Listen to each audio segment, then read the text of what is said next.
اس بات کی اہمیت نظر آتی ہے کہ ہم لا الہ الا اللہ کے معنی و مطلب کو، تقاضوں کو اور اس کی شرائط کو جانیں، کیونکہ صرف محض قول سے اگر یہ بات کہہ لینا کہ ہم اللہ کے سوا کسی کو معبود برحق نہیں مانتے یہ کافی ہوتا تو مسلمانوں کی جماعت میں سے کوئی شخص جو ہے وہ جہنم کی طرف رخ بھی نہیں کرتا۔ اہل علم نے ایک اہم بات بیان کی ہے فضائل کے باب میں۔ ہمارے ہندوستان، پاکستان یا مسلمانوں کی اکثریت میں یہ ایک مزاج بن گیا ہے کہ فضائل پر توجہ دی جائے، مسائل سے روگردان سے چشم پوشی کر لی جائے، یا فضیلت کے اذکار ادعیہ کو زیر عمل لایا جائے، اس کے معنی اور مطالب سے چشم پوشی کر لی جائے کہ ایک دعا ہم پڑھ رہے ہیں، اس دعا میں کیا کہا گیا اس سے لینا دینا نہیں ہے، بس اس کی فضیلت یہ بیان کی گئی ہے کہ ایسا کرنے سے اتنا اجر و ثواب ملے گا، اتنے فرشتے آپ کے تعلق سے جو ہے دعائے خیر کریں گے، رحمت اور مغفرت اللہ سے طلب کریں گے، بس آپ کا یہ پڑھ لینا، اس ذکر کا ورد کر لینا کافی ہے۔ یہ صحیح بات نہیں ہے۔ فضائل ہمیشہ مسائل سے جڑے ہوئے ہوتے ہیں، اور یہاں لا الہ الا اللہ کی شرطیں ہم بیان کرنے جا رہے ہیں تو یہ ذہن نشین رکھیے کہ لا الہ الا اللہ کی ساری فضیلتیں بھی اس کی صحت پر مشتمل ہیں کہ جب آپ کا لا الہ الا اللہ صحیح ہوگا، اللہ کے یہاں قابل قبول بنے گا، تب اس کی ساری فضیلتیں ہم کو آپ کو ملے گی۔ ایک آدمی آیت الکرسی صبح شام پڑھ رہا ہے، ایاک نعبد و ایاک نستعین ہر رکعت میں کہہ رہا ہے، لا الہ الا اللہ کا ورد کر رہا ہے، لیکن اس کے عمل میں، عقیدے میں یا اقوال میں شرک اکبر کی کوئی خوبو آ گئی تو یہ ساری چیزیں، اس کے کلمات بیکار ہو گئے، ٹوٹ گئے۔ نواقض ایمان پڑھیے، ساری چیزیں بیکار ہو گئی۔ اور ایسا آج ہم مشاہدہ کر رہے ہیں کہ مسلمانوں کا بہت بڑا طبقہ، عوام تو عوام، میں نے بعض دروس میں اس کا ذکر کیا اور یہ کوئی چھوٹی بات نہیں ہے کہ عوام تو عوام، بہت بڑے بڑے اصحاب جبہ و دستار، دانشور، مفکرین، جنہیں لوگ اپنا قائد، اپنا شیخ، اپنا پیر، اپنا رہنما اور پیشوا مانتے ہیں، ان لوگوں کی تصریحات، کتابیں، تقریرات، محاضرات کا مطالعہ کیجئے، کتابوں کی طرف رجوع کیجئے تو معلوم یہ ہوتا ہے کہ یہ دین کا ڈنکا بجانے کی جہاں ایک طرف بات کرتے ہیں، اس کے بالمقابل ہم دیکھتے ہیں کہ کلمہ توحید جو دین کا آغاز ہے، اس کی فضیلت کے لیے جو میں نے کچھ باتیں بیان کی، ابھی بہت کچھ بیان کیا جا سکتا ہے کہ یہ انبیاء کرام علیہم الصلوۃ والسلام کی دعوت کا آغاز تھا، تمام انبیاء کی دعوت کی بنیاد تھی، جنت اور جہنم اسی کے لیے بنائے گئے، جو لا الہ الا اللہ مانتا ہے اس پر کھرا اترتا ہے اسے جنت ملے گی، جیسا کہ ابھی شیخ نے کہا کہ لا الہ الا اللہ جنت کی کنجی ہے، اور اس کے دندانے بھی ہیں جو یہی شرطیں ہیں، اس کے تقاضے ہیں، اگر اس کو پورا کیا تو یہ کنجی آپ کی کام آئے گی، ورنہ جنت کا دروازہ ہم اور آپ کھول نہیں پائیں گے۔ تو میں یہ عرض کر رہا تھا کہ بڑے بڑے دانشور، رہنما اور کتابوں کے مصنفین، یہاں تک کہ موٹی موٹی تفاسیر لکھ ڈالی، ابھی ہم آگے ذکر کریں گے، سید قطب صاحب کی فی ظلال القرآن، مولانا ابو العلا مودودی صاحب کی تفہیم القرآن اور دوسری کتابیں، آپ دیکھیے کہ ان کے یہاں لا الہ اور الہ کے معنی کی تشریح میں ہی غلطی کر بیٹھے ہو۔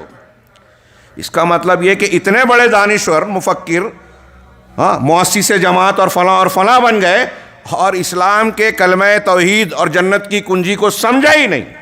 اب جب انہوں نے نہیں سمجھا، غلط تشریحات کی، تو ان کے متبعین کا کیا حال ہوگا؟ یہ ان کی بات ہے۔ پورے عالم اسلام میں ایک بہت بڑا فتنہ مسلمانوں کو جو گھیرے ہوئے ہے وہ فتنہ تصوف ہے۔ ان کے یہاں آپ دیکھیں اس لا الہ الا اللہ کا معنی اور مطلب اور تشریح جب آپ دیکھیں گے تو حیرت زدہ ہوں گے کہ کلمہ توحید جس کو ہم کہتے ہیں، انہوں نے اس کے معنی اور مفہوم کو اس طرح بیان کیا کہ کلمہ توحید کلمہ شرک بن گیا۔ ابھی ہم اس کو آگے ذکر کریں گے۔ یہ جو تمہیداً میں نے یہ بات ذکر کی صرف اس مقصد کے تحت کہ ہمارے یہاں لا الہ الا اللہ، توحید یا اس معنی کے جب عناوین کے تحت اہل علم اپنے محاضرات، اپنے مقالات پیش کرتے ہیں، کتابیں اور کتابچے سامنے آتے ہیں، تو ایک طبقے کا یہ رجحان ہوتا ہے کہ یہ باتیں تو ہم جانتے ہیں، سنتے رہتے ہیں، لیکن حقیقت یہ ہے کہ عالم اسلام کا ایک بہت بڑا طبقہ آج لا الہ الا اللہ کے معنی، مطلب، شرائط اور اس کے نواقص کو جاننے کا انتہائی شدید محتاج ہے، شدت سے محتاجگی ہے۔ اور میں ایسا مانتا ہوں، دلائل کی روشنی میں علی وجہ البصیرہ مانتا ہوں کہ لا الہ الا اللہ ہی جب قوم کا، امت کا صحیح نہیں ہے تو دین کی پوری عمارت کہاں سے صحیح ہوگی؟ اسی بنیاد پر دین کی ساری عمارت کھڑی ہوتی ہے۔ اللہ کے رسول صلی اللہ علیہ وسلم کی کل ہم دعوت میں جمع الشتات کے محاضرے میں پڑھ رہے تھے کہ نبی صلی اللہ علیہ وسلم اور تمام انبیاء کا طریقہ یہ تھا کہ پہلے ایک توحید بتائی جائے، دعوت کا آغاز توحید سے کیا جائے. جب یہ سیکھ لیں، مان لیں توحید اور رسالت کو، پھر نماز، پھر زکوٰۃ بالترتیب اور تدریجاً بتانے کی نوبت آئے گی. اگر ایک آدمی نے توحید کو جانا ہی نہیں ہے، سیکھا ہی نہیں ہے، سمجھا ہی نہیں ہے، اسے نماز کا جاننا، سیکھنا، فضائل کا جاننا کوئی فائدہ مند نہیں ہے.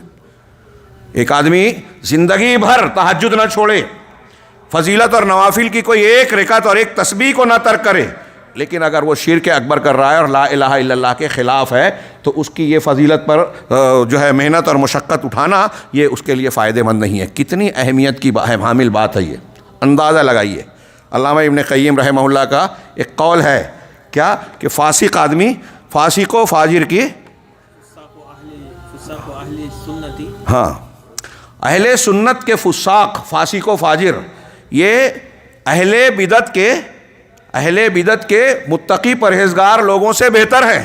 اس کو اور واضح انداز میں شاہ اسماعیل صاحب نے تقویۃ الایمان میں کہا کہ اگر کوئی شخص بہت بظاہر متقی پرہیزگار ہے لیکن شرک کر رہا ہے، اس سے وہ مسلمان لاکھوں درجہ بہتر ہے جو فسق و فجور بظاہر کر رہا ہے لیکن شرک سے بچا ہوا ہے، توحید پر ہے. ان باتوں سے، ان معروضات اور تمہیدی کلمات سے آپ حضرات اندازہ لگائیں کہ لا الہ الا اللہ کے معنی اور مطلب کو سمجھنا ہمارے اور آپ کے لیے کتنا ضروری ہے. اس کے تقاضوں اور شرائط کو اگر ہم نے نہیں جانا تو یوں سمجھ لیجئے کہ اپنے دین کی بنیاد کو ہی استوار نہیں کیا اور ساری عمارت اور محنت ہماری رائے گاں جا سکتی ہے. لہٰذا سب سے زیادہ جس چیز پر ہمیں فوکس کرنا چاہیے وہ ہے توحید، لا الہ الا اللہ کے معنی، مطالب اور شرائط کو جاننا، اور اس سلسلے میں اپنے آپ کو ہر وقت بیدار رکھنا چاہیے، چوکنا رہنا چاہیے کہ ہماری توحید کی سرحد میں کوئی اس کی مخالف چیز دخیل اور داخل نہ ہو سکے. اللہ رب العالمین نے ہمیں اور آپ کو حکم دیا فَاعْلَمْ أَنَّهُ لَا إِلَهَ إِلَّا اللَّهُ، لا الہ الا اللہ کا علم حاصل کرو. یہ اللہ کا حکم ہے، آرڈر ہے اللہ کا. علم حاصل کرو، جان جاؤ اللہ کے سوا کوئی لائق عبادت، کوئی معبود برحق ہے ہی نہیں. یہ تم کو جاننا چاہیے. شرائط میں بھی اس کی تفصیل کچھ آئے گی. اسی طریقے سے اللہ رب العالمین نے فرمایا شہید اللہ انہ لا الہ الا ہو، اللہ نے گواہی دی. کون گواہی دے رہا ہے؟ رب العالمین. غیر مسلم کہے کہ بھائی اللہ کی گواہی ہم کہاں سن رہے ہیں؟ قرآن میں اس کا کلام ہے، وہ گواہی دے رہا ہے. انبیاء اس کے نمائندے ہیں، وہ گواہی دے رہے ہیں. کائنات کی ہر چیز اس کی مخلوق ہے، خاموشی سے وہ گواہی دے رہی ہیں. آپ کان سے اللہ کی سماعی دلیلوں آیتوں کو سنتے ہیں، آنکھ سے آفاق اور اپنے اندر، کائنات کے اندر اور اپنی ذات کے اندر اللہ کی دلیلیں دیکھتے ہیں. دل و دماغ سے اگر اس پر غور کریں تو اللہ کی گواہیاں آپ کو اپنے آنکھوں سے، کانوں سے اور دل و دماغ سے سنتی اور سنائی دے گی، دکھائی دے گی، محسوس ہوگی. کائنات میں توحید اور لا الہ الا اللہ کے اس بات کے لیے جتنی دلیلیں ہیں، کسی بھی حقیقت کو ثابت کرنے کے لیے اتنی دلیلیں نہیں ہیں. جو میں نے شروع میں کہا، سب سے بڑی سچائی، سب سے بڑا حق، سب سے زیادہ انصاف کی بات لا الہ الا اللہ. تمام انبیاء کی بنیادی دعوت کا خلاصہ، اگر قوم اور امت نے لا الہ الا اللہ نہیں مانا تو نبی نے اگلا سبق نہیں دیا. اہمیت کا اندازہ لگائیے. تو اللہ رب العالمین نے فرمایا شہد اللہ، اللہ نے گواہی دی. ہاں، اللہ کے مقابل کوئی ہستی ہو سکتی ہے؟ اللہ کی گواہی جس چیز پر ہو اس میں کوئی شک شبے کی گنجائش ہوگی؟ کس بات کی؟ اور اللہ کے بعد والملائکہ، فرشتے سارے کے سارے یہ گواہی دیتے ہیں.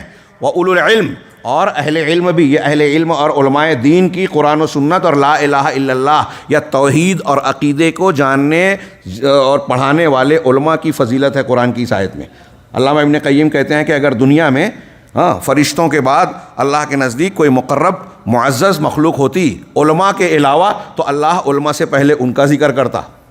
ان علماء میں سر فہرست انبیاء ہیں، اور انبیاء کے بعد انبیاء کے علم کے وارثین علماء دین. تو اللہ نے گواہی دی، فرشتوں نے گواہی دی، اور تمام اہل علم گواہی دیتے ہیں. کس بات کی؟ کہ اللہ کے سوا کوئی معبود نہیں. شہد اللہ انہ لا الہ الا ہو والملائکۃ واولو العلم، اور اہل علم بھی قائما بالقسط. اللہ نے یہ جو گواہی دی انصاف پر قائم رہتے ہوئے، اس کی یہ گواہی انصاف پر مبنی ہے. اس میں کوئی شک و شبہ کی گنجائش نہیں، غلط ہونے کی گنجائش نہیں ہے. یہ اللہ رب العالمین کے دو فرامین کی روشنی میں اب ہم اپنے درس کی طرف آتے ہیں۔ میں نے اپنے سامنے شیخ ربیع جنہوں نے حافظ حکمی صاحب کی کتاب سے لا الہ الا اللہ کی شرطوں کی تھوڑی تشریح کی ہے، یہ قدر مختصر ہے، اور ان شرطوں کی اہمیت کا آپ اندازہ اس سے بھی لگا سکتے ہیں کہ ہمارے متعدد کبار علماء، میں سمجھتا ہوں جتنے بھی مشہور علماء کرام ہیں موجودہ دور کے اور ماضی میں ایک لمبی تعداد، انہوں نے لا الہ الا اللہ کی شرطوں کو مختصراً یا کچھ نے مفصل مستقل کتابوں رسائل میں بیان کیا ہے۔ یہ کیوں کیا ہے؟ تکرار صرف یہ نہیں کہ نام کا اضافہ ہو، یہ اس بات کو بیان کرنے کے لیے کہ اس مضمون کی کتنی ضرورت ہے ہمیں اور آپ کو۔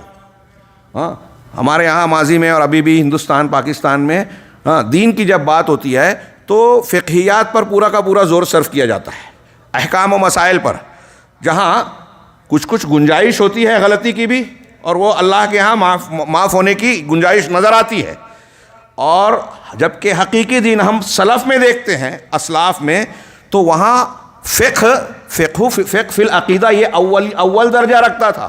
ان کے یہاں جو محدثین سے تعلق رکھنے والے علماء سلف ہیں، ان کی کتابوں کو آپ دیکھیے کہ احکام و مسائل کو جو زندگی کے مختلف شعبوں اور عبادات وغیرہ سے تعلق رکھتے ہیں، اس سے پہلے کتاب الایمان، الاعتقاد اسے پیش کرتے ہیں۔ اس پر مستقل کتابیں لکھی اہل بدعت، جنہوں نے بدعات کو اختیار کیا عقائد کے باب میں، اس کے مقابلے میں جو عقیدہ لکھا صحیح تو اس کا نام رکھا السنہ، کتاب السنہ، امام خلال کی، ابن ابو عاصم کی، امام احمد بن حنبل کی رحمہم اللہ، ان کی کتابوں کا نام جو عقیدے میں ہے اس کا نام سنہ رکھا۔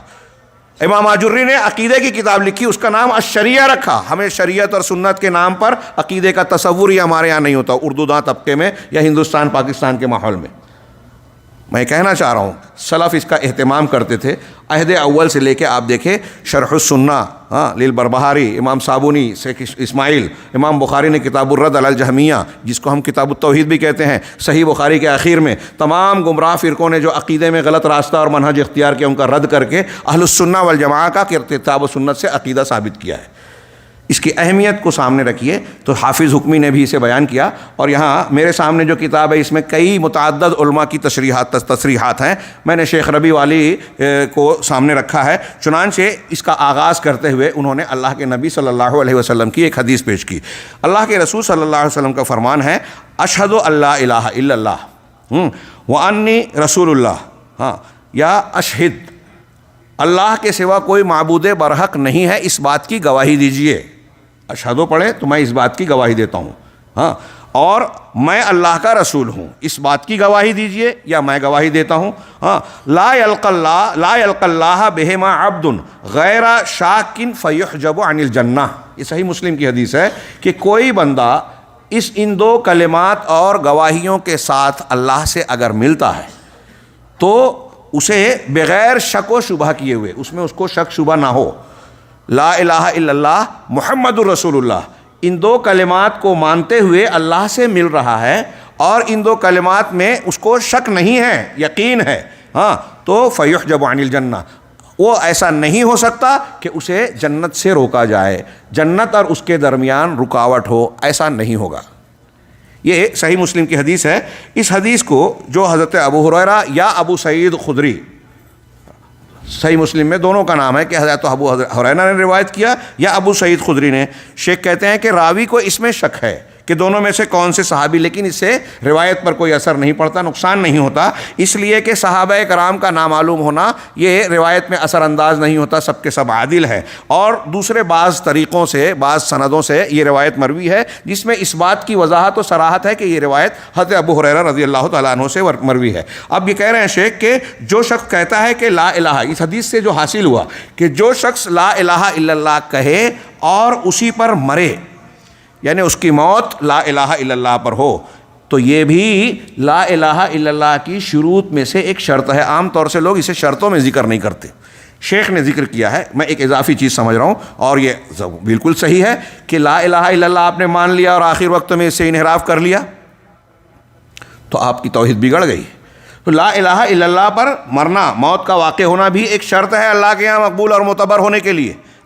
لو قال لا الہ الا اللہ ثم مات علی غیر ھذا، لیکن اگر کوئی شخص لا الہ الا اللہ کہہ رہا ہے، اقرار کر رہا ہے، لیکن موت کے وقت تو اس کے علاوہ کوئی اور بات کہہ دے اس کے خلاف، اس کو توڑنے والی، لا يدخل الجنہ یموت کافرا، تو وہ جنت میں داخل نہیں ہوگا، اس کی موت کفر کی حالت میں ہوگی۔ اللہ کی پناہ۔ چنانچہ سب سے پہلے انہوں نے کہا کہ یہ بھی لا الہ الا اللہ کی شرط ہے کہ آدمی کی موت اس کلمے پر ہو۔ ہاں، یہ آدمی کو دعا مانگنی چاہیے کہ اللہ تعالیٰ توفنی مسلما والحقنی بالصالحین۔ یہ حضرت یوسف کی دعا ہے غالباً قرآن میں، مسلمان ہونے کی حالت میں مجھے موت دے، ہمارا آخری وقت ایمان پر ہو۔ یہ بڑی اہمیت کی بات ہے، اور جنازے کی دعاؤں میں بھی یہ کلمات اور یہ دعا موجود ہے۔ اب یہ ذکر کرنے کے بعد کہہ رہے ہیں کہ بعض علماء نے لا الہ الا اللہ کی شرطوں کو نظم کیا ہے شعر کی شکل میں۔ چنانچہ انہوں نے کہا علم یقین و اخلاص و صدق مع محبت و انقیاد والقبول لہا۔ کہہ رہے ہیں کہ علم ایک، یقین دو، اخلاص اور تمہارا سچا ہونا، صدق کا آپ تمہارا سچ بولنا، محبت کے ساتھ، یعنی اس لا الہ الا اللہ اور اس کے ماننے والوں سے محبت ہو، آگے تشریح آئے گی، وانقیاد اور اس کا انقیاد اور تابعداری اختیار کرنا، والقبول لہا اور اس کو قبول کرنا، یہ ایک ایک شرطیں ہیں۔ وزید ثامنھا، اور ایک 8ویں شرط کو بھی بڑھایا گیا، اس کا اضافہ کیا گیا، اور وہ کیا ہے؟ الکفران منک بما، کہ تمہارا انکار کرنا اس چیز کو سوى الالہ من الاوثان قد الہا یا الہا، کہ اللہ کے علاوہ جو معبودوں کو، بتوں کو عبادت کے لائق سمجھ لیا گیا ہے، ان کا انکار کرنا، یہ 8ویں شرط۔ اب ان میں ان شرطوں کا یہاں میں شعر کی تشریح کرنے کے بجائے چونکہ ایک ایک کو آگے بیان کیا گیا ہے، اس کی تھوڑی تشریح کے ساتھ ہم اس پر گفتگو کریں گے۔ چنانچہ سب سے پہلے اس اعتبار سے 8 شرطیں ہو گئی جو اس شعر کے اندر بیان کی گئی ہیں۔ پہلی شرط ہے الکفر بالطواغیت، طواغیت کا انکار کرنا۔ طاغوت کی جمع طواغیت، طغا یطغا، اردو زبان میں جب پانی جوش مارتا ہے، سیلابی کیفیت یا سمندر میں جو ہے جوار بھاٹا کی شکل آتی ہے، تو اس کو طغیانی کہتے ہیں، یعنی حد سے تجاوز کر گیا۔ اور طاغوت کہتے ہیں اصطلاح میں کلو ما عبد من دون اللہ فہو طاغوت۔ اہل علم نے تشریح کی کہ اللہ کے علاوہ جس کی بھی عبادت کی جائے وہ طاغوت ہے۔ بعض لوگوں نے اضافہ کیا کہ اللہ کے علاوہ جس کی عبادت کی جائے، رسول کے علاوہ جس کی اطاعت کی جائے، یعنی اللہ کے رسول کا حق اسے دیا جائے، تو وہ بھی طاغوت ہے۔ تو یہاں ہم یہ مانتے ہیں غیر اللہ جس کی عبادت کی جائے، تو غیر اللہ جن کو معبودیت کا درجہ دیا گیا ہے، ان کا انکار کرنا کہ ہم انہیں معبود نہیں مانتے، یہ لا الہ الا اللہ کی شرط ہے۔ لا الہ الا اللہ کے معنی میں 2 جز ہے، ایک اثبات ایک نفی۔ لا الہ، نہیں ہے کوئی معبود، الا اللہ، سوائے اللہ کے، ان دونوں کے بغیر ہمارا کلمہ ٹھیک ٹھاک نہیں ہوگا۔ اور ان دونوں کلمات پر مشتمل حضرت ابراہیم کا کلام اور قرآن کی متعدد آیتیں ہیں۔ چنانچہ اہل علم کہتے ہیں کہ اس میں اللہ تعالیٰ، یا ہم سیدھے سیدھے بھی کہہ سکتے ہیں کہ اللہ الہنا، اللہ ان الالہ واحد، یقیناً الہ معبود ایک ہی ہے، یہ جملہ کہا جا سکتا تھا، لیکن اس میں حصر کا معنی نہیں آتا کہ الوہیت، عبادت کا حق محصور ہے، محدود ہے صرف اور صرف اللہ میں۔ ہم جب ترجمہ کرتے ہیں کہ اللہ عبادت کے لائق صرف اللہ ہی ہے، یہ صرف اور ہی زور کہاں سے آ رہا ہے؟ اس بات اور نفی کے ساتھ، تو یہ اس کے 2 جز ہیں۔ چنانچہ یہ کہہ رہے ہیں کہ طاغوت کا، لا الہ جب ہم نے کہا تو لا الہ میں انکار ہوا طاغوت کا، ہر اس چیز کا جس کی اللہ کے علاوہ عبادت کی جاتی ہے۔ الا اللہ میں اللہ کی الوہیت کا اس بات ہوا۔ چنانچہ کہہ رہے ہیں فمن یکفر بالطاغوت، یہ قرآن کی آیت ہے، الکفر بالطواغیت کے دلیل دے رہے ہیں کہ فمن یکفر بالطاغوت ویؤمن باللہ، جو طاغوت کا انکار کرے، طاغوت کا کفر کرے، ویؤمن باللہ اور اللہ پر ایمان لائے۔ دیکھیے اس آیت میں اللہ پر ایمان سے پہلے طاغوت کا انکار ہے، جیسے ہمارے اس کلمے میں لا الہ الا اللہ میں ہے کہ اللہ کی الوہیت کے ماننے سے پہلے غیر اللہ کی، تمام غیر اللہ معبودان باطلہ کی الوہیت کا انکار ہے۔ آپ اللہ کے عبادت کرنے والے اس وقت تک ہو ہی نہیں سکتے جب غیر اللہ دوسرے معبودوں کا رد نہ کریں۔ اگر آپ یا کوئی شخص اپنے آپ کو مسلمان کہہ رہا ہے اور اللہ لا الہ الا اللہ کا ورد بھی کر رہا ہے، صحیح یا ضعیف روایتوں کی بنیاد پر وہ 24 گھنٹے میں لاکھوں مرتبہ کا مراقبہ یا لا الہ الا اللہ کا اعادہ کرتا ہے، اور سمجھتا ہے کہ میں کلمہ توحید کو اپنے دل و جان میں بسا رہا ہوں، اور صوفیوں کے بدعتی اذکار میں ہو کر کے جو ہے دل میں کہتے ہیں کہ اللہ کی شخصیت کو بسا لیا، یہ سارے دعوے کر رہا ہے، لیکن اگر اس کے اعتقاد میں، عمل میں، قول میں، فکر میں کہیں اگر شرکیہ بات ہے، جیسا کہ ہم آج دیکھ رہے ہیں کہ غیر اللہ سے استمداد، اولیاء سے استغاثہ، استعانہ، قبر اہل قبور کی طرف رجوع کرنا، توجہ الی غیر اللہ اور مقبورین کی طرف توجہ کرنا، ان کے لیے ایسے بہت سارے امور، ان کی قبروں اور مزارات و مشاہد کا طواف کرنا، چومنا چاٹنا، اور بہت ساری شرکیہ اعمال، اگر کوئی شخص ایسا کر رہا ہے تو وہ اس شرط پر پورا نہیں اترے گا۔ وَمَن يَكْفُرْ بِالطَّاغُوتِ، طاغوت کا جو انکار کرے، وَيُؤْمِن بِاللَّهِ، اور اللہ پر ایمان رکھے، فَقَدِ اسْتَمْسَكَ بِالْعُرْوَةِ الْوُثْقَىٰ، تو اس نے مضبوط دستہ پکڑ لیا، لا انفصام لہا، جس میں کوئی ٹوٹ پھوٹ نہیں ہے، وہ ٹوٹے گا نہیں، سب سے مضبوط دستہ لا الہ الا اللہ ہے۔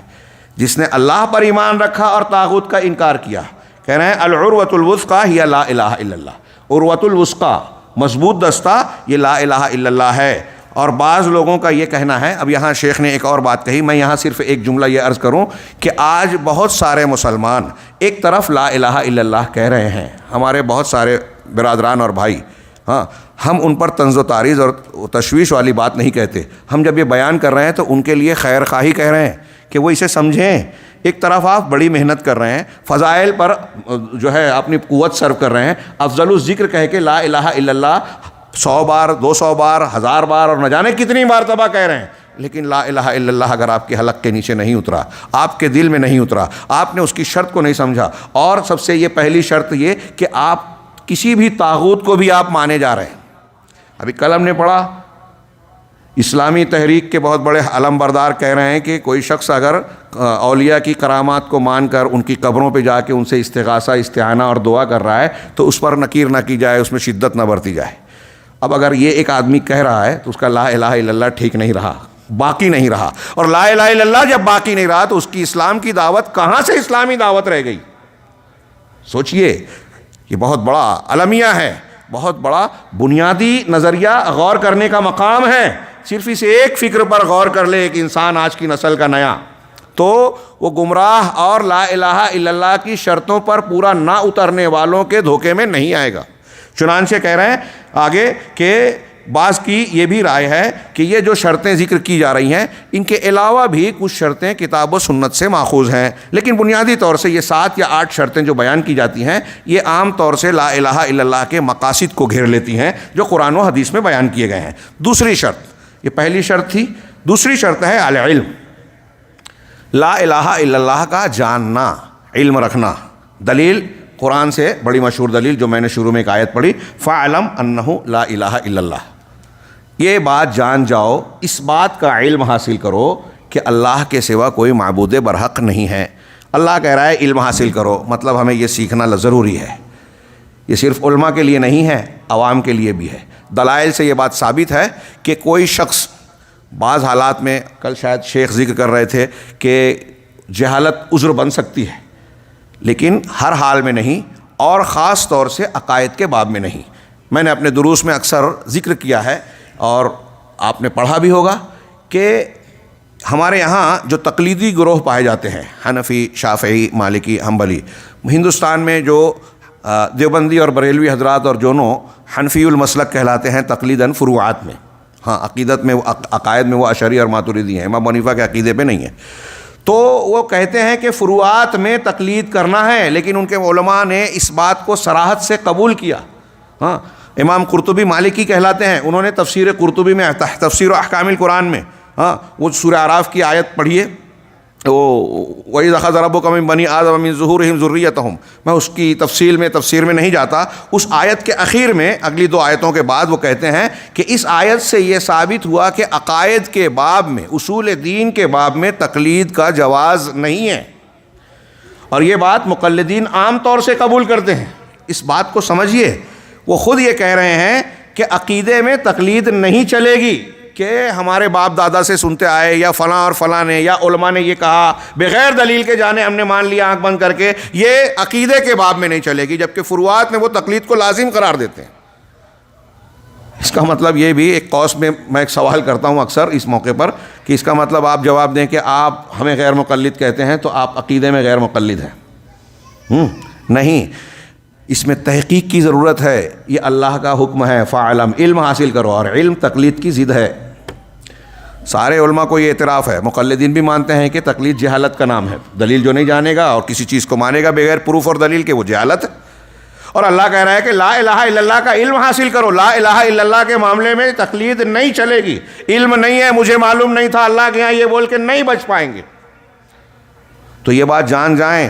ہاں، اور اللہ رب العالمین نے ارشاد فرمایا کہ الا من شہد بالحق وہم یعلمون. قرآن کی آیت کا ایک ٹکڑا ہے کہ سوائے ان کے جنہوں نے حق کی گواہی دی جانتے ہوئے، وہم یعلمون اس حال میں کہ وہ جانتے ہوں. لفظی ترجمہ یعنی علم رکھتے ہوئے جو حق کی گواہی دے. حضرت ابن عباس اور بعض مفسرین نے کہا کہ حق کی گواہی سے مراد کیا ہے؟ لا الہ الا اللہ کی گواہی ہے. لا الہ الا اللہ ہم کہہ رہے ہیں تو کیسے کہنا چاہیے؟ یہ قرآن کی آیت کہہ رہی ہے، علم کے ساتھ. بغیر علم کے آپ کو معنی اور مطلب معلوم نہیں ہے اور آپ لا الہ الا اللہ کہہ رہے ہیں، اللہ کے یہاں معتبر نہیں. ہاں، کوئی فلم اداکار غیر مسلم ہے، وہ اداکاری کرتے ہوئے مسلمان کردار نبھاتے ہوئے لا الہ الا اللہ کہہ رہے ہیں، تو کیا ہم اسے مسلمان مانتے ہیں؟ اس کی نیت بھی نہیں ہے، اسے علم بھی نہیں ہے، لہٰذا وہ معتبر ہی نہیں ہے. یہاں ایک روایت بھی میں اشارہ کروں، شیخ نے یہاں ذکر نہیں کیا، شیخ زید اور دوسرے لوگوں نے عام طور سے ذکر کیا. صحیح مسلم کی مشہور حدیث حضرت عثمان غنی رضی اللہ تعالیٰ عنہ سے مروی ہے کہ نبی صلی اللہ علیہ وسلم نے فرمایا من مات وهو یعلم انہ لا الہ الا ہو دخل الجنہ. جو شخص مر جائے اس حال میں کہ وہ لا الہ الا اللہ کو جانتا ہو، اس کا علم رکھتا ہو. جاننا اور علم رکھنا یہ شرط ہے یہاں حدیث میں، قرآن میں. جو جانتے ہوئے لا الہ الا اللہ کو موت کے گھر کو گلے لگاتا ہے تو جنت میں جانا اس کا بالکل پکا ہے. مستقبل کی بات ماضی کے صیغے سے جب بیان کی جا رہی ہے، مطلب یہ بالکل حتمی اور طے شدہ بات ہے. لیکن اگر لا الہ الا اللہ کی کو آپ نے کہا لیکن آپ اس کا علم نہیں رکھتے تو یہ شرط آپ نے پوری نہیں کی. یہاں رک کر میں اشارہ کرنا چاہتا ہوں جو میں نے تمہیدی کلمات میں کہا تھا کہ لا الہ الا اللہ کا معنی کیا ہے آپ اور ہم سمجھنا ضروری ہے سب کو. اور ہم یہ دیکھ رہے ہیں کہ آپ اسلامک اسکالرز، علامہ، مفکر ملت، فلاں اور ڈھیماں، بہت سارے القاب، اور اس بنیاد پر ان کے پیچھے چلنے والی ایک عالم اسلام کی بڑی تعداد. ابھی میں نے کچھ نام لیے تھے، پھر سے لے رہا ہوں. آپ سید قطب کی فی ظلال القرآن دیکھیے، انہوں نے کئی مقامات پر لا الہ یا الہ کا معنی لا حاکمیت الا اللہ بیان کیا ہے. اللہ کے سوا کوئی عبادت کے لائق نہیں ہے، مطلب اللہ ہی صرف حاکمیت کے لائق ہے، حکومت اور قانون صرف اللہ کا چلے گا. یہ وہ معنی بیان کر رہے ہیں. اور ایک طرف تو یہ حاکمیت والا بیان کر رہے ہیں، دوسری طرف جب قل اللہ احد کی تفسیر میں آتے ہیں تو انہوں نے اللہ کے الوہیت کو، احدیت جو ربوبیت میں، الوہیت میں، اسماء و صفات میں، ہر چیز میں احدیت ہے، ہر خوبی میں احدیت ہے، وہاں احدیت کو وجود کی احدیت بنا دیا. یہ وہ معنی ہوا جو اہل تصوف لا الہ الا اللہ کی تشریح کرتے ہوئے اس کو معنی بتاتے ہوئے کہتے ہیں لا موجود الا اللہ، انا للہ و انا الیہ راجعون. میں نے آپ سے ابھی شاید ابھی کہا یا کل کہا تھا کہ کلمہ توحید کو کلمہ شرک بنا دیا. وہ کہتے ہیں کہ لا موجود الا اللہ کے کائنات میں، وجود میں اللہ کے سوا کوئی ہے ہی نہیں، جو کچھ ہے سب اللہ ہی اللہ ہے. ہمارے ہندوستان پاکستان کے شعراء، ادبا، بہت سارے ادیب، ہاں، اپنے اشعار میں کہ جہاں دیکھو، جس چیز کو دیکھو، جہاں دیکھو وہاں سب اللہ ہی اللہ ہے، ہر چیز میں اللہ ہے، تو ہی تو ہے اللہ. اگر یہ معنی کیا جائے کہ اللہ کی نشانی ہے تو صحیح ہے، لیکن اگر یہ مانا جائے کہ اللہ کی ذات ہر چیز میں ہے تو یہ جیسا کہ میں نے کل بیان کیا تھا اقبح الشرک فی العالم ہے، بقول علامہ ابن ابی العز حنفی شرح العقیدہ الطحاویہ میں، کہ پوری دنیا کا سب سے گھناؤنا شرک ہے یہ. ہر چیز کو اللہ بنا دیا. تلمسانی وغیرہ نے جنید وغیرہ کے اقوال سے جو مروی ہے، کہا کہ ایک کتے کی سڑی لاش پڑی تھی، ان کے مرید ساتھ میں جاتے ہوئے پوچھتے ہیں کیا آپ کہیں گے کہ اس میں بھی اللہ ہے؟ کہا اس میں بھی اللہ ہے. انا للہ و انا الیہ راجعون. امداد اللہ مہاجر مکی. میرا مقصود طنز کرنا نہیں ہے، واضح کرنا ہے. مسئلہ چونکہ بہت اہم ہے اور لوگ ہمارے یہاں دلائل کی بجائے شخصیات سے، ان کے تعلق سے جھوٹے موٹے واقعات سے دین سمجھنے کی کوشش. اتنے بڑے آدمی ہیں تو کیا غلط بولیں گے؟ مان لیا. اب بڑے کیسے ہوئے؟ آپ کے ہمارے اڑانے سے اڑتا ہے پیر. ہاں لوگوں نے اڑا دیا, وہ بڑا بن گیا, اور کوئی حقیقی بڑا ہے کوئی ماننے کو تیار نہیں, تو وہ بڑا ہوتے ہوئے چھوٹا کا چھوٹا رہ گیا. امداد اللہ مہاجر مکی, امداد المشتاق ان کی اٹھائیے دیکھیے, مولانا اشرف علی تھانوی کے اس پہ کچھ شروحات ہیں, اس پر مزید فاروقی صاحب جامعہ ملیہ کے ایک صاحب مزید تشریحات کی ہے, وہ مارکیٹ میں اویلیبل ہے. اس میں ہے کہ ایک مرتبہ کسی نے پوچھا, کسی شیخ سے بزرگ سے پوچھا کہ اگر سب میں اللہ ہی اللہ ہے, سب چیز اللہ ہی ہے, تو آپ حلوہ بھی کھا کے بتاؤ اور انسان کا فضلہ بھی کھا کے بتاؤ. اب یہ سننا تھا کہ بزرگ صاحب کو جوش آ گیا, غصہ آ گیا, تیش میں آ گئے, اور یہ تیش میں آتے ہیں تو پتہ نہیں کیا کیا کرتے ہیں. ہاں تو کہا تیش میں آئے, اور انہوں نے بشکل انسان اس کے سامنے حلوہ کھا کے بتایا کہ دیکھو میں نے حلوہ کھا لیا, اور پھر خنزیر کی شکل اختیار کر کے گوہ کھا لیا. کتاب میں یہی لفظ ہے فضلے کی جگہ, کتاب کا لفظ میں نے نقل کیا, گوہ کھا لیا. آگے تبصرہ کرتے ہیں صاحب کتاب کہ حالانکہ اس بات کے مظاہرے کی چنداں ضرورت نہیں تھی. کیوں؟ اس لیے کہ اگرچہ وجود سب ایک ہی ہے, لیکن ظاہری اوصاف, شکل و صورت اور صفات کی بنیاد پہ سب کی تاثیر وغیرہ الگ ہے. تھوڑے الفاظ فرق پڑ سکتے ہیں, ہاں اس کا حکم الگ الگ ہوگا, اس کی ضرورت نہیں تھی. اور اسی کتاب میں یہ بھی ہے کہ امداد اللہ صاحب کہتے ہیں کہ یہ وحدت الوجود کا عقیدہ برحق ہے, لیکن یہ ایسا عقیدہ ہے کہ اس کو عارفین بھی سمجھ نہیں پاتے تو عوام کو کیا سمجھائیں گے. عارفین بھی سمجھ نہیں پاتے تو عوام کو کیا سمجھائیں گے. ہم کہہ رہے ہیں کہ بھائی واقعی سیدنا ابراہیم علیہ السلام, جناب محمد رسول اللہ صلی اللہ علیہ وسلم اور دیگر انبیاء نے بھی اسے نہیں سمجھا تھا, اور جو انبیاء نے نہیں سمجھا ہمیں سمجھنے کی ضرورت بھی نہیں ہے. ہاں عارفین بھی نہیں, آپ بھی نہیں سمجھے اور کوئی نہیں سمجھا, کیونکہ جو باطل ہے وہ سمجھنے کے لائق کہاں ہوگا, باطل بات ہے. تو عارفین نہیں سمجھ پائے. انہوں نے اس میں دو تین واقعات الگ الگ طریقے کے ہیں. ہاں اپنے مجلس میں بیٹھے ہوئے ہیں, شاگردوں کے ساتھ اٹھ کے پردے کے پیچھے گئے, بعد میں تھوڑی دیر بعد نکلے تو لنگی نچوڑ رہے تھے, پورے بھیگے ہوئے تھے. پوچھے کیا بات ہے, آپ تو اندر گئے, پانی وانی کچھ ہے؟ کہا وہ حاجیوں کا جہاز سمندر میں ڈوب رہا تھا, بچانے چلا گیا. اور پھر حاجی لوگ آئے تو ان سے پوچھا, اس میں ہے موجود, تو بتایا کہ ہاں ہمارا جہاز بہاؤ میں بھنور میں ہو گیا, اچانک نکلنے لگا, ہم نے جھانکا تو دیکھا کہ حاجی صاحب جو ہے پانی میں ہمارا جہاز پکڑ کے کھینچ رہے ہیں. دوسرا واقعہ ہے کہ ایک حاجی نے آ کے ان کا شکریہ ادا کیا کہ ہمارا جہاز ڈوب رہا تھا, آپ نے بچا لیا. کہا کیسے, کیا کہہ رہے ہو؟ کہا ہاں ایسا ایسا ہوا تھا, آپ نے پکڑ کے کھینچا. تو کہہ رہے ارے یہ اللہ ہے جو سب کرتا ہے, کس کی شکل میں آ کے کیا کر دیتا ہے. انا للہ و انا الیہ. یہ آپ دیکھ رہے ہیں سب. اب جو معتقدین, متبعین اور بے بصیرت عوام کا الانام, پیچھے چلنے والی بغیر بصیرت کے جو قوم ہے, وہ ان واقعات کو جب مانے گی تو کیا وہ لا الہ الا اللہ پر قائم رہ جائے گی؟ اس نے لا الہ الا اللہ کا علم حاصل نہیں کیا. اور یہ جو بڑے بڑے نام ہیں, پھر ان سے بڑے نام ہیں ابن عربی, ابن فارس, ابن سبعین, یہ سب صوفیوں کے. ہمارے یہاں ہاں حنفی شافعی, حنفی بریلوی دیوبندی ابن عربی کو شیخ اکبر کہہ کے یاد کرتے ہیں. شیخ اکبر, اس کی تعظیم اور عزت کے ساتھ جو دنیا میں ہندوانہ اور افلاطونی مذہب اور فکر کی بنیاد پر اسلام کے معنی ہی کی کایا پلٹ کر دیا, لا الہ الا اللہ کو بگاڑ دیا, تو وحدت الوجود کا عقیدہ پیش کیا. قرآن کو شرک کی کتاب کہتے ہیں یہ لوگ. سوچئے ذرا, غور کیجئے کہ لا الہ الا اللہ کے معنی کو لا موجود الا اللہ کہنے سے کیا کیا بن رہا ہے, کیا ہو رہا ہے. شریعت کی کایا پلٹ ہو گئی, انبیاء کے دین اور دعوت و تبلیغ کو پورا کا پورا رد کر دیا. شیخ نے کہا کہ اگر وحدت الوجود کو آپ صحیح مان لیتے ہو تو پھر فرعون سے موسیٰ علیہ السلام کا جھگڑا بے معنی ہو جاتا ہے. فرعون کہہ رہا ہے میں رب اعلیٰ ہوں, ارے وہ بادشاہ تھا, سب سے بڑا تھا, تو وہ کہہ رہا ہے کہ جب سب میں اللہ ہے تو میرے اندر بھی ہے, تو میں سب سے بڑا ہوا نا لوگوں میں.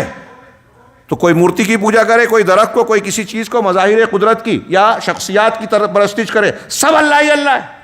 تو انبیاء کرام نے بلا وجہ جھگڑا کیا قوموں سے, ملتوں سے. سوچنے کی بات ہے. اس دعوت نے, اس تشریح نے, لا الہ الا اللہ کی اس غلط تشریح نے پورے دین کی کایا اور معنی اور مفہوم ہی تبدیل کر دیا, اور انبیاء کے دین کو اگر دیکھا جائے غور سے تو کالعدم قرار دے دیا. لیکن ہمارے یہاں لوگ اتنے ساذج, اتنے سادہ اور بے بصیرت ہیں, اور اہل علم کی باتوں کو سننے کے لیے تیار ہی نہیں ہیں. بلکہ میں کہوں گا کہ یہ ان کی محرومی, بدقسمتی ہے کہ قرآن, سنت, انبیاء کی دعوت یہ صاف صاف لا الہ الا اللہ جو کہہ رہی ہے, اس کا اگر معنی سمجھے تو یہ سارے کے ساری باتیں جو ہیں انہیں کھلی کھلی گمراہی نظر آئے گی قرآن و حدیث کی زبان میں. اور کھلی گمراہی ہے. کتنی اہمیت کا موضوع ہے یہ, آپ اندازہ لگائیے کہ اللہ کہہ رہا ہے لا الہ کا علم، لا الہ الا اللہ کا علم حاصل کرو. ہمارے یہاں لوگ سوچتے ہیں کہ ہم تو اس کا علم رکھتے ہیں، جانتے ہیں. نہیں رکھتے. ہمارے گرد و پیش میں جو اس کی وحدت الوجود کے عقیدے کے ماننے والے پائے جاتے ہیں، ہمارے سماج اور معاشرے میں بہت سارے لوگ لا الہ الا اللہ کے تقاضوں کی کھلی مخالفت کرتے ہوئے نظر آتے ہیں. ایک طرف وہ کہہ رہے ہیں لا الہ الا اللہ، دوسری طرف اس کے سائے میں، اس کے جھنڈے کے نیچے شرک کرتے. ہمارے ایک استاذ کہتے تھے کہ آج دیکھیے کہ مزارات اور مشاہد جہاں قبروں پر لوگ سجدہ کر رہے ہیں، طواف کر رہے ہیں، غیر اللہ کے نام کی نظر و نیاز کر رہے ہیں، بہت سارے شرکیہ اعمال کر رہے ہیں. اس کے جھنڈے پہ اوپر جھنڈا لگا لہرا رہا ہے، اس پہ لا الہ الا اللہ لکھا ہے. تو کہتے تھے کہ یہ منظر دیکھ کے ابلیس اللہ کو خطاب کر کے ہنستا ہوگا اور کہتا ہوگا دیکھ اللہ تعالیٰ، اس دکان پہ سائن بورڈ تو تیرا لگا ہے، کاروبار میرا چل رہا ہے. اور یہ حقیقت ہے. یہ اس بات کی دلیل ہے لا الہ الا اللہ کا مذاق اڑا رہے ہیں وہ لوگ. ایک طرف مذاق اڑا رہے ہیں، دوسری طرف اس کا ورد کر کے فضیلت چاہتے ہیں. ہاں، آپ مولانا مودودی صاحب کی کتاب دیکھیے، دین کی 4 بنیادی اصطلاحیں. ہاں، دین کا مطلب اسٹیٹ. شریعت نے، قرآن حدیث نے جو بیان کیا اس سے ہٹ کے اسٹیٹ، ریاست. ہاں، سیاسی دین انہوں نے پیش کیا، وہی سید قطب صاحب کے ہیں. اور الہ کا معنی حاکم. تو لا الہ الا اللہ کا معنی ان حضرات، وہ جماعت اسلامی ہو، اخوان المسلمین ہو، میری بات اگر ان تک پہنچے تو میں اکثر کہا کرتا ہوں کہ غصہ ہو ٹھیک ہے، آپ غصہ ہو جائیں، لیکن غور ضرور کیجیے. ہاں، ہم جو کہہ رہے ہیں یہ قرآن، سنت، انبیاء، تمام انبیاء کی مشترکہ تعلیم، تمام صحابہ، تابعین، سلف اور اس امت کے عقیدے کے دعات کی یہ تعلیم کا خلاصہ اور نچوڑ ہے کہ الہ کا معنی معبودیت، معبود برحق کے معنی ملتے ہیں. لا معبود بحق الا اللہ، لا الہ الا اللہ کا یہ معنی ہے. اور آپ نے اسی معنی کو سمجھا نہیں اور اسلام کو اور اسلامی حکومت کو قائم کرنے کی بات کر رہے ہو. جب آپ نے دین اور دین کی بنیاد اور پہلا سبق نہیں سمجھا تو پورا دین کیا نافذ کرو گے؟ اور سمجھنے کے لیے تیار بھی نہیں ہو. ابھی میں نے ذکر کیا کہ سید قطب کہتے ہیں کہ لا حاکمیت، الہ الوہیت بمعنی حاکمیت ہے. حاکمیت اللہ کی ہی ہے، اس میں کوئی شک نہیں، ہم بھی مانتے ہیں، عقیدے میں ہے. لیکن یہ توحید ربوبیت کا حصہ ہے، توحید الوہیت کا نہیں. یہ لا رب الا اللہ کا معنی ہے، لا الہ الا اللہ کا معنی نہیں ہے. لکھ لیجئے، سمجھ لیجئے اچھی طرح سے. اور انہوں نے بڑے بڑے، اور ہم ان کے پیچھے ایک عالم اسلام کی بہت بڑی تعداد، جس میں علماء کی بڑی تعداد ہوگی، علماء کہلانے والے دعات ہوں گے، یہ ان کے پیچھے چل رہے ہیں. اور انہوں نے لا الہ الا اللہ کو ہی نہیں جانا، اس کی شرط کو ہی نہیں سمجھا. ہاں، آگے ہم بڑھتے ہیں. یہ لا الہ الا اللہ کی دوسری شرط، پہلی شرط جو ہم نے پڑھی، ایک سب سے پہلے تمہیداً انہوں نے ذکر کیا کہ اس پر موت ہونی چاہیے. باقاعدہ شرطوں کو ذکر کرتے ہوئے پہلا کہ کفر بالطاغوت، لا الہ الا اللہ میں یہ شامل ہے کہ آپ غیر اللہ کی جن کی پرستش و عبادت کی جاتی ہے ان کا انکار اور رد کریں. دوسری شرط یہ کہ لا الہ کا علم ہو. تیسری شرط جو آج کے درس میں ہم آخری طور پر پڑھیں گے اختصار کے ساتھ، کہ والیقین، یقین. لا الہ الا اللہ جب آپ کہہ رہے ہیں تو آپ کو اس بات پر یقین ہونا چاہیے. اگر اس کے معنی مفہوم کو جاننے کے بعد آپ کے دل میں اس کے تعلق سے کچھ شک شبہ ہے کہ اللہ تبارک و تعالیٰ تو معبود برحق ہے، لیکن کوئی اور بھی ہو سکتا ہے، کسی اور کو بھی کچھ حصہ مل سکتا ہے. ہمارے عثمانی صاحب جو جن کا ترجمہ قرآن یہاں چھپا تھا، ایاک نعبد و ایاک نستعین میں انہوں نے جس طریقے سے اس کی تشریح میں ایک جملہ ڈال دیا، اور لوگ کہتے ہیں کہ بس 2 جگہ کا وہ تھا اور اس کی وجہ سے یہ کر دیا گیا. 2 جگہ میں سے پہلی جگہ ہی سب سے زیادہ خطرناک تھی. ایاک نعبد و ایاک نستعین، ایاک نعبد، یہ لا الہ الا اللہ کی گویا تشریح کر رہا ہے، بندہ قبول کر رہا ہے. ہم تیری ہی عبادت کرتے ہیں، تیرے سوا کوئی معبود برحق نہیں، لہذا تیری ہی عبادت کرتے ہیں، تجھ سے ہی مدد مانگتے ہیں. یہ ایاک نعبد و ایاک نستعین کا کلمہ لا الہ الا اللہ کا معنی بیان کر رہا ہے، اس پر پورا اتر رہا ہے اور کی نمائندگی کرتا ہے. اور وہ ایاک نستعین لا حول ولا قوت الا باللہ کی نمائندگی کرتا ہے. پہلے عبادت کیونکہ وہ اصل ہے، پھر استعانت کیونکہ اس کے بغیر اللہ کی عبادت اور توحید آدمی اختیار نہیں کرے گا. تو استعانت بھی علامہ ابن تیمیہ کہتے ہیں کہ اہل علم نے بیان کیا کہ پورا قرآن جو ہے ساری آسمانی کتابوں کا خلاصہ، مہیمن، نگراں ہے.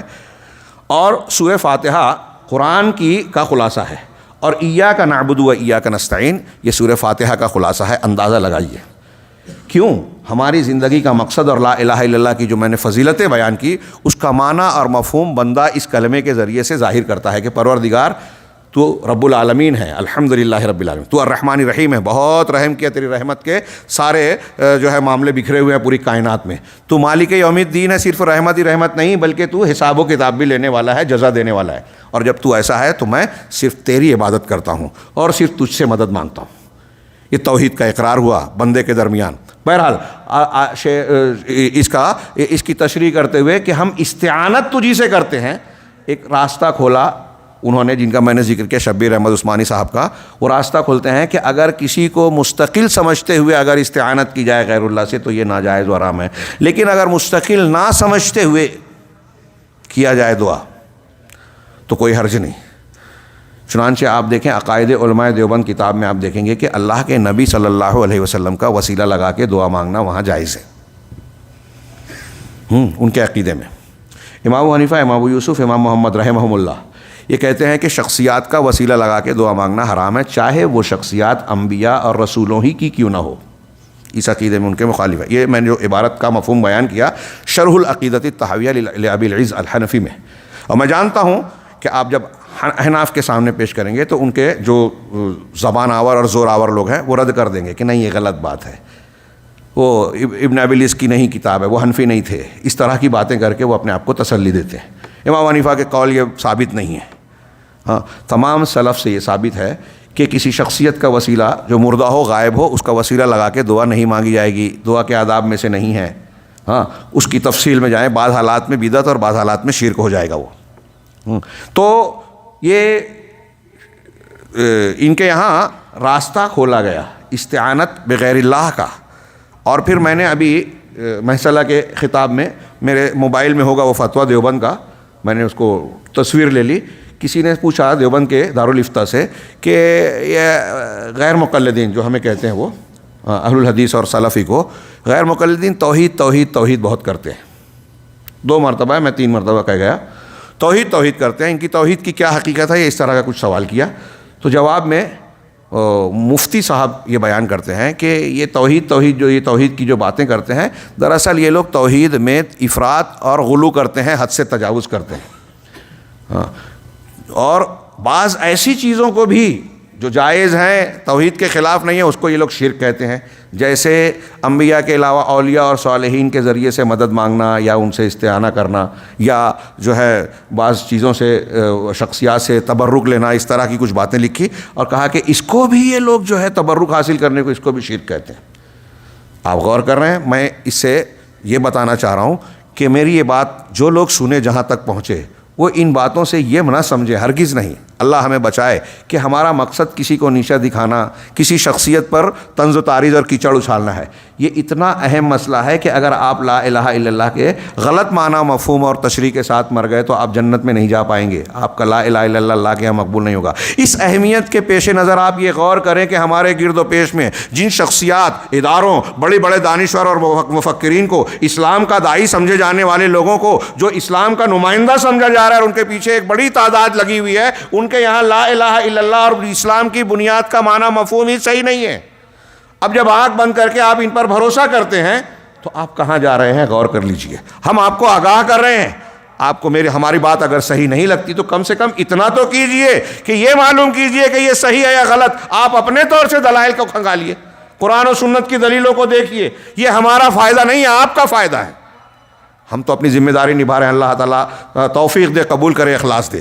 بہرحال آگے اس یقین والی دلیل میں کہ ہمیں لا الہ الا اللہ کے معاملے پر یقین ہونا چاہیے، شک شبہ نہیں، ہاں، کہ یہ بھی ہو سکتے ہیں اور فلاں اولیاء اور صالحین کو بھی جو ہے الوہیت کا کچھ درجہ حاصل ہو سکتا ہے۔ شک بھی آ گیا کسی کے بارے میں لا الہ الا اللہ کے خلاف تو آپ کا لا الہ الا اللہ قائم نہیں رہا۔ ایمان جس کو ہم کہتے ہیں نا، ایمان کا لغوی معنی میں یقین کرنا اور ماننا ہوتا ہے، تصدیق کرنا۔ اگر آپ کو شک ہو گیا تو ایمان رہا ہی نہیں۔ تو کہا اللہ رب العالمین کا ایک فرمان یہاں نقل کیا کہ انما المؤمنون الذین آمنوا باللہ ورسولہ ثم لم یرتابوا وجاہدوا باموالہم وانفسہم فی سبیل اللہ اولئک ھم الصادقون، کہ یقیناً مومنین وہ ہیں، مومن تو بس وہی ہے، انما کا ترجمہ اگر صحیح کریں تو مومن تو بس وہی ہیں جو اللہ پر ایمان لائے، اس کے رسول پر ایمان لائے، ثم لم یرتابوا، ایمان لانے کے بعد وہ شک شبہ میں نہیں پڑے، ریب میں نہیں پڑے، مبتلا نہیں ہوئے. وجاہدوا باموالہم وانفسہم فی سبیل اللہ، اور اپنی جانوں، اپنے مالوں اور اپنی جان کے ساتھ اللہ کے راستے میں جہاد کیا. ہاں، یہی لوگ ہیں جو سچے ہیں. یہاں دیکھیے کہ جو اللہ اور رسول پر ایمان لایا، وہ ساتھ ساتھ کیا ذکر کیا کہ اس نے اس ایمان میں شک و شبہ کو جگہ نہیں دی. معلوم یہ ہوا کہ شک و شبہ کے ساتھ اگر شک و شبہ رہا تو ایمان نہیں رہا. تو شک کی ضد یقین ہے، یقین کا ہونا ضروری ہے. یہ صرف تشریح نہیں ہے، نبی کریم صلی اللہ علیہ وسلم کا فرمان سے بھی اس کی واضح صراحت ہوتی ہے. چنانچہ حضرت ابو ہریرہ اور یا ابو سعید کی جو پہلی حدیث ہم نے پڑھی صحیح مسلم کی کہ من لقی اللہ وہو غیر شاکن، جو اللہ سے اس حالت میں ملاقات کرے کہ وہ شک نہ کرتا ہو اللہ کے سوا کوئی معبود برحق ہے اس بات میں، تو وہ جنت میں داخل ہونے سے کوئی چیز اس کے لیے آڑ اور رکاوٹ نہیں بنے گی. اسی طرح سے ایک حدیث جو مسلم کتاب الایمان میں ہی موجود ہے، اللہ کے رسول صلی اللہ علیہ وسلم کا یہ فرمان وارد ہے، من قال لا الہ الا اللہ موقنا بہا، ہاں، جو شخص لا الہ الا اللہ کو کہے اس پر یقین رکھتے ہوئے. یہ صاف ظاہر ہے اللہ کے رسول صلی اللہ علیہ وسلم شرط بیان کر رہے ہیں. لا الہ الا اللہ ایسے ہی نہیں کہا جائے گا، یقین رکھتے ہوئے. اس سے معلوم ہوا کہ لا الہ الا اللہ کی ایک شرط ہے کہ ہمیں یقین ہو، شک شبہ نہ ہو. فہذہ من الاشراط. تو یہ جو چند نصوص پیش کیے گئے یہ یقین کے لا الہ الا اللہ کی شرط ہونے میں کی دلیلیں ہیں. نمبر 4 پر انہوں نے قبول کو پیش کیا، جو ہم انشاءاللہ اس سلسلے کے اگلے درس میں پڑھیں گے. اور شیخ ربیع حفظہ اللہ نے اس شرط کو قدر تفصیل سے بیان کیا، اس لیے کہ اس کی ضرورت ہے. ہمارے یہاں لا الہ الا اللہ کے کہنے والے بہت سارے لوگ لا الہ الا اللہ کے معنی مفہوم تقاضے کو قبول نہیں کرتے، اور ایک طرف وہ لا الہ الا اللہ کہہ کے اپنے آپ کو مسلمان کہتے ہیں، دوسری طرف ان کا عمل، ان کا رویہ لا الہ الا اللہ کے تقاضوں کو رد کرتا ہے. قبول بھی ہونا چاہیے جو رد کی ضد ہے. اس کی تشریح دلائل کی روشنی میں اور حالات کے تناظر کی روشنی میں انشاءاللہ ہم اگلے درس میں پڑھیں گے. اللہ رب العالمین ہمیں دین کی اس بنیاد کو اچھی طریقے سے جاننے، سمجھنے، اس کے تقاضوں اور شرائط کے ساتھ اختیار کرنے کی توفیق عطا فرمائے، اور اسے ہماری دنیا اور آخرت میں کامیابی اور نجات کا ذریعہ بنائے. وآخر دعوانا ان الحمد للہ رب العالمین وصلی اللہ علی نبینا محمد.